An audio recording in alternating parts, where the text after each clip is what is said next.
Tonight's the night. Dexter is back and I'm up for it. Before Resurrection hits our screens, I think we should look at some of our favorite serial killers' best work and rank it. Dexter has his modus operandi, so when we judge his work, the criteria are the characters we hated,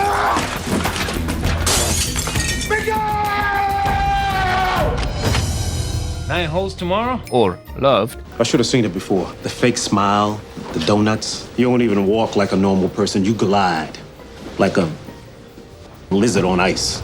Or how he got rid of the bodies. Officer Zoey Kruger is our first entry. In season 4's Dex Takes a Holiday episode, Everyone needs a vacation.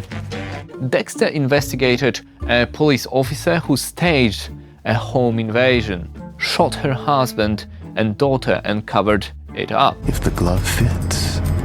Now I chose this kill because Kruger embodies what Dex truly hates. No one is going to believe you over me. A corrupt system, people using authority to evade justice, and worst of all, arrogance. You're that good? Or that good? Now the situation also makes him realize how much he cares for his family. A truly wholesome moment. I missed you too.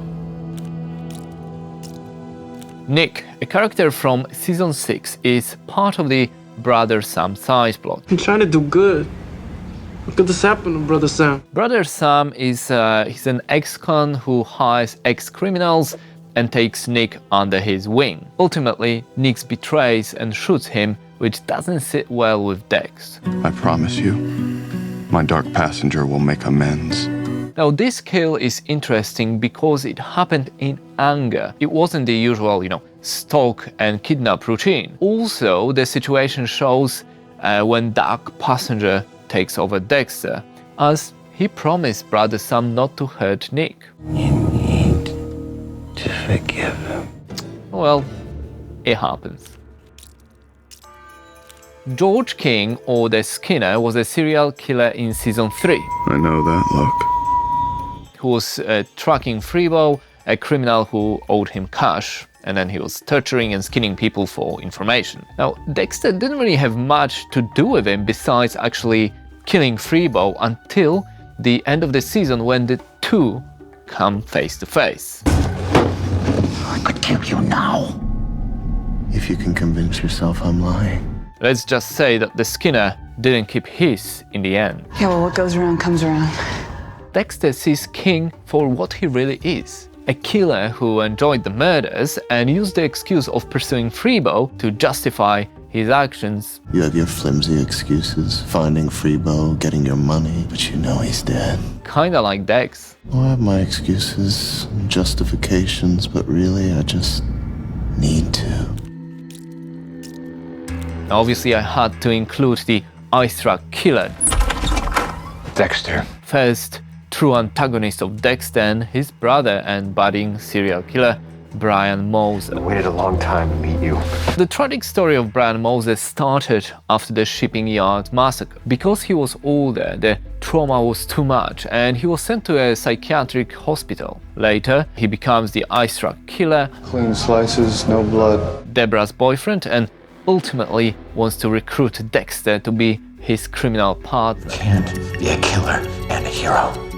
It doesn't work that way! He also killed his biological father, Joe Driscoll. In the end, Dexter chooses his own path, the code, and kills his brother. You should know this isn't easy for me. The Minotaur Slayer, or Ray Speltzer, was a brutal serial killer who constructed a maze in which he played a sick game with women. So he chased them while wearing this bull-horned helmet, killing them and taking earrings as trophies. Spelter took her earring as a trophy. The police caught him, but he escaped justice We have a big problem. because of legal error. As we learned, Dexter disapproves and serves the appropriate punishment. The memory of killing you will have to be enough. This kill is significant because Dexter uses his actions to show Deborah what he does is necessary. Not good, but necessary. How do you feel? Glad.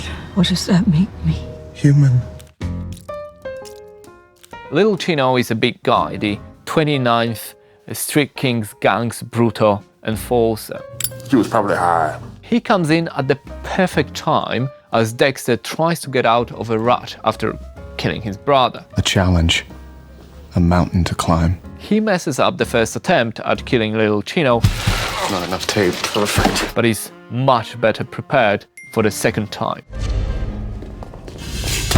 With Little Chino, we see Dex moving past his guilt with Brian Moser. I had to say goodbye in order to reconnect. But what's important is that Little Chino is the first victim dropped in the Gulf Stream, which will be Dexter's undoing. Oleg Mickic preferred using rifles for his job as a professional hitman. I've already accepted the contract. What's done is done. This Russian ex-soldier was hired to kill Isaac Serko, one of the Koshka Brotherhood leaders. Serko doesn't like it, so he persuades Dexter to take out Mickic He's a vicious little cunt. by kidnapping Dex's girlfriend Hannah. The kill is on this list because it was one of the riskiest, done in a broad daylight, at a shooting range with possible witnesses. But as always, Dexter manages to avoid detection. Migue Prado, the assistant district attorney, was special. In your line of work, Mr. Morgan, is it usual for you to get so involved? He might have been a true friend of Dexter's, who not only became involved in his life, but soon became a partner in crime. Dexter! Is that you? You ready? I am. The issue starts when Prado starts enjoying the work a little bit too much, targeting people who don't fit Dexter's code. You got rid of her because she got in your way. Think that's funny? Not at all. They said that stain would come out. Fuck you! It comes to a crescendo when Prado tries to kill La Huerta and Dex can't allow it, I killed my brother. I killed yours too. which is kind of ironic given what happens in later seasons. But this death is significant because not only does Dexter have to kill his friend, but he also realizes that he will always be alone. Even though the 8th season had its fair share of criticism, I wanted to include Oliver Saxon, aka Daniel Vogel, aka the brain surgeon here. He is another big antagonist, May have been a little bit over the top, but I was only trying to make a point. even though it kind of repeats the pattern of earlier Dexter seasons. People are crazy. But what's significant about him is that he kills his mother, Evelyn Vogel, who created Dexter's code with his father. I know almost everything about you, Dexter. He kills Zach Hamilton, Dexter's trainee and sort of a potential serial killer. And finally, he is responsible for Deborah's death. Deb's ending was hugely controversial for the right reasons, but we can't change it now. Saxon's kill was witnessed by Miami Metro and recorded. However, it was judged as self-defense. Obviously self-defense. I had to finish with Arthur Mitchell, the Trinity killer, the main character of season 4 and the greatest villain Dexter faced. Hello, Dexter Morgan. Arthur is everything that Dex aims to be, a successful and respected family man, as well as a prolific serial killer who evades justice for decades. But as we learn more, it becomes clear that Mitchell was abusive towards his family. I am so thankful for you, Arthur. Shut up, cunt. And he doesn't enjoy killing, praying for God to end his life. God led you to me. Hardly. Well, Dexter obliges. Hello, Arthur Mitchell. Only later learns that Trinity killed his wife Rita and left their son Harrison sitting in a pool of blood, thus continuing the circle of death. This is what I got for today. I didn't include New Blood or the original Sin series, but if Resurrection proves to be a worthy addition, I'm happy to explore more Dexter's work in another video. And you know, it would mean a lot if you like, maybe subscribed even. Every sub makes the world a little bit better, you know, my world. Perhaps it's time for you to go. I think I should stay.